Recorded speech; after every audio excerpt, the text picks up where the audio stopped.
Well, hello, Facebook Live world. Hopefully, this is nice and bright for you to be able to see me.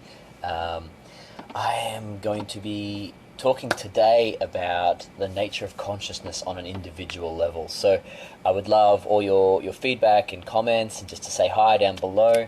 I welcome you onto the cast. So, let's get straight into it. I've been really tapping into Russell Brand, particularly recently, and I've always been a fan of him. If you haven't checked his stuff out, the guy just thinks on such a level. If you enjoy my stuff, you'll probably enjoy him just as much, because the way this guy thinks on a level of really getting the experience of reality from a fully materialistic sense. First off, hey Rod, by the way, welcome to the cast. Say hi down below, mate. And Bryn, welcome as well.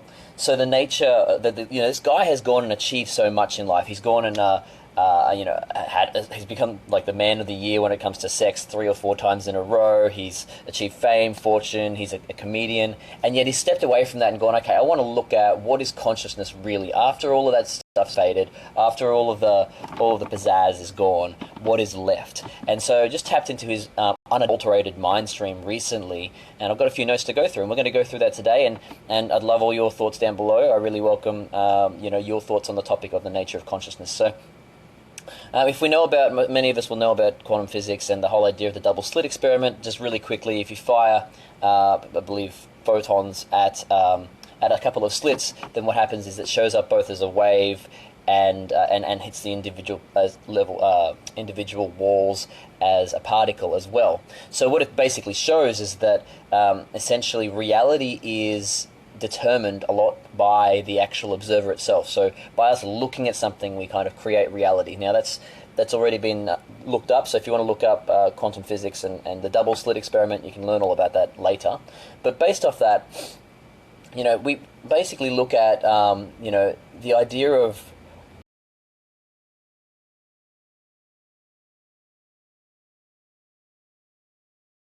Yep, good.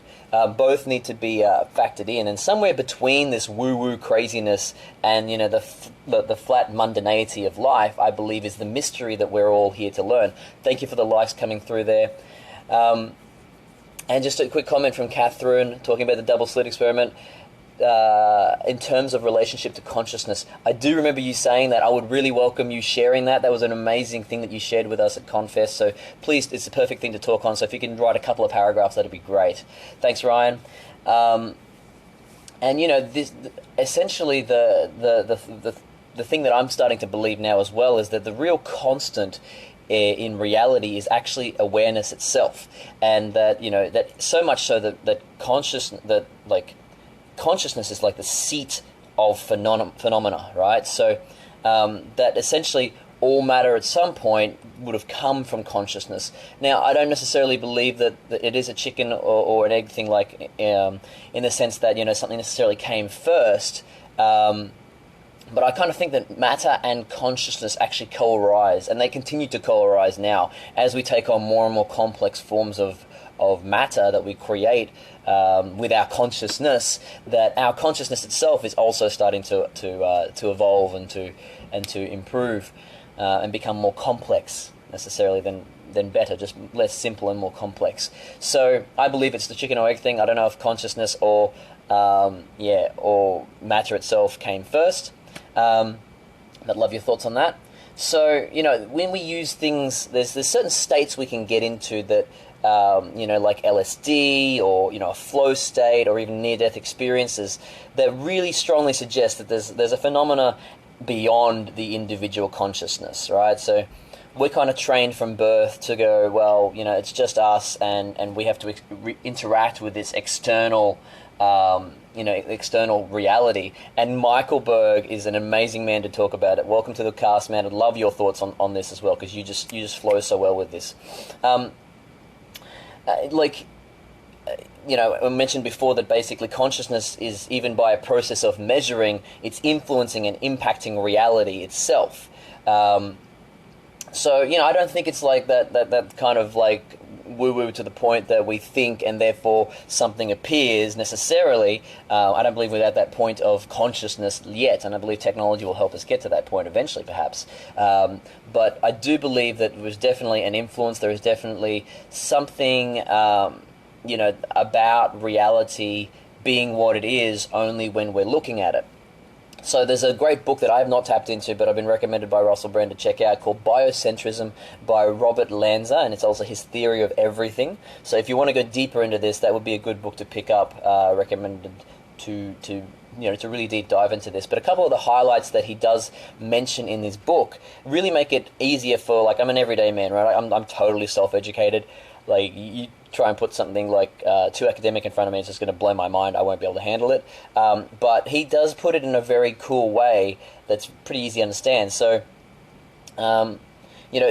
essentially that, if you go into a kitchen and you turn the light on, is the fridge still there when you're not there? I mean, without diving into whether it physically exists or not without our presence, there's definitely something happening where, we go in and turn the light on, and there's basically this parcels of photons beaming off the fridge into our optic nerve and being flipped and inverting into our consciousness.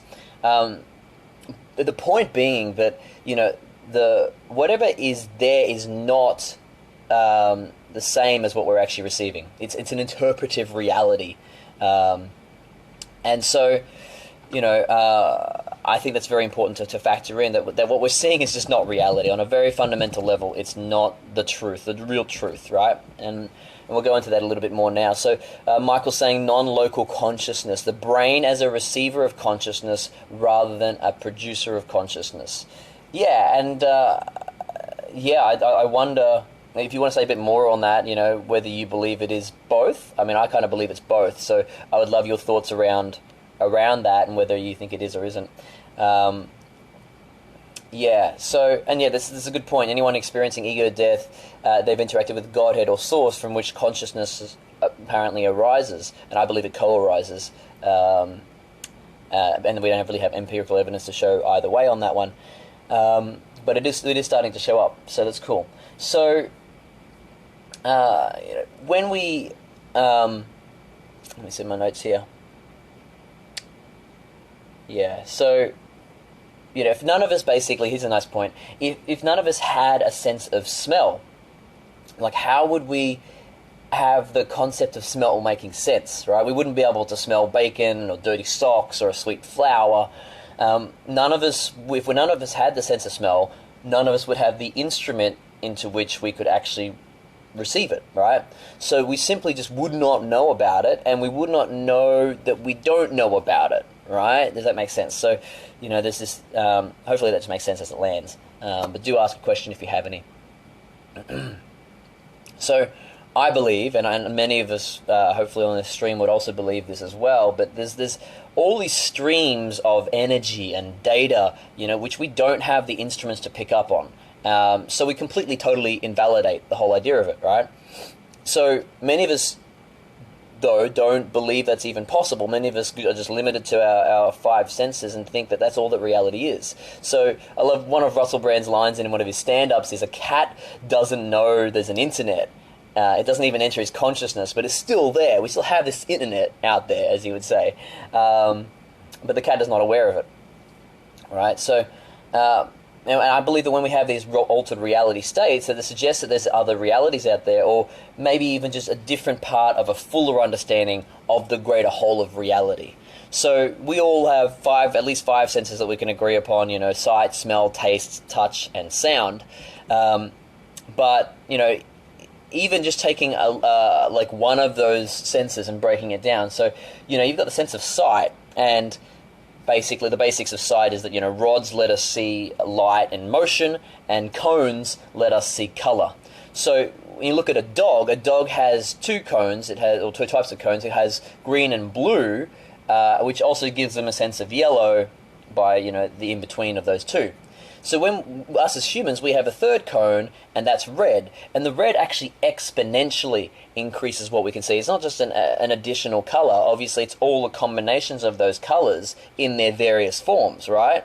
So we get exponentially more color available to us than if we just had green and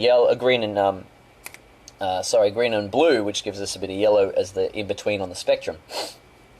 So, there's other animals out there that have an even bigger sense of these colors. So, or these cones. So butterflies have 5, and that's going to give even exponentially much more than we can imagine. And one of my favorite animals, the mantis shrimp, has 16 cones. So we can't even begin to fathom what a mantis shrimp can see. Like we see a rainbow and we go, that's pretty, but imagine being able to see an exponent of like whatever that math is on that 16 times more. Thanks for the like love coming through there, guys. So I was talking the other day on reality tunnels, and I'll link to that highlights reel which I did recently. I did this highlights reel on reality tunnels and smashing them together. I'll link that below. But all of this suggests that there's something beyond even the whole of regular human perception. So I mentioned before, we have these reality tunnels. We can look down by our distinctions, by our language, by our understanding of reality as it currently stands. But that's just with our understanding of reality as it currently stands with the senses we have. So imagine the sense of reality and the expanse of reality that's out there by mere fact of having these different instruments and having extra instruments to take in more of what's perceivable. So mantis shrimp can see radio waves and stuff assigned with a color, as color is a labeling system for our brain. Cool, very cool insight, thank you. And sight is the main sense of what gives us a sense of locality. Yep.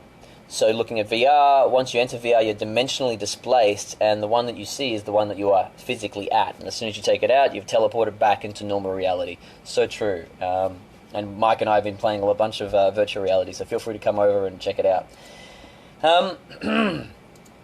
So, just to wrap it up, the thing I want to sort of mention is that, really, when we get that there's so much more to reality than what there is, then we can be open to the concept that there is a sense of oneness.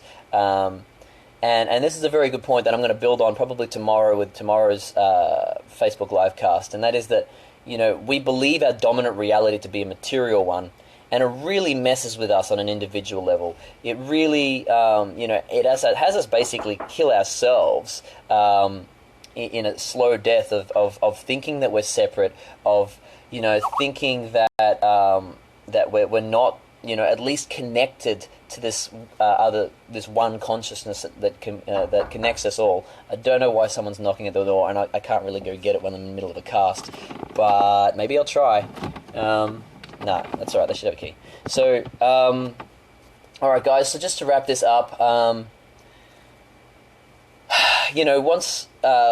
we realize this, or even just try it on as a truth, the real thing is this inner consciousness that we all don't just have, but it's also intrinsically connected to each other, and maybe even the same consciousness. At least from that point of view, we can start to have more of a deeper sense of relatedness to the other, rather than seeing us each as separate, which really just ends up in harm, and ends up in us hurting each other on an emotional level or even a physical level. When we get that we're at least connected to the same consciousness, if not the very same consciousness, then we're far less likely to do each other harm and far more likely to get along and see past our differences, and maybe even appreciate those differences, because we can appreciate that this other person's got a different reality tunnel that that offers a unique insight that we can tap into, and we can try on, like this VR headset that Michael was saying.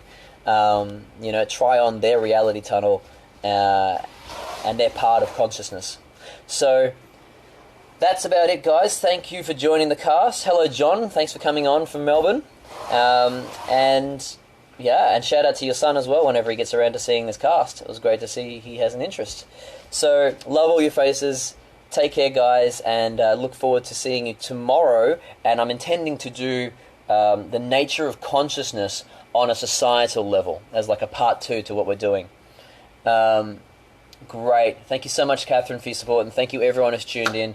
Bless all your faces, and change your realities up today. Try a different one on today. See ya.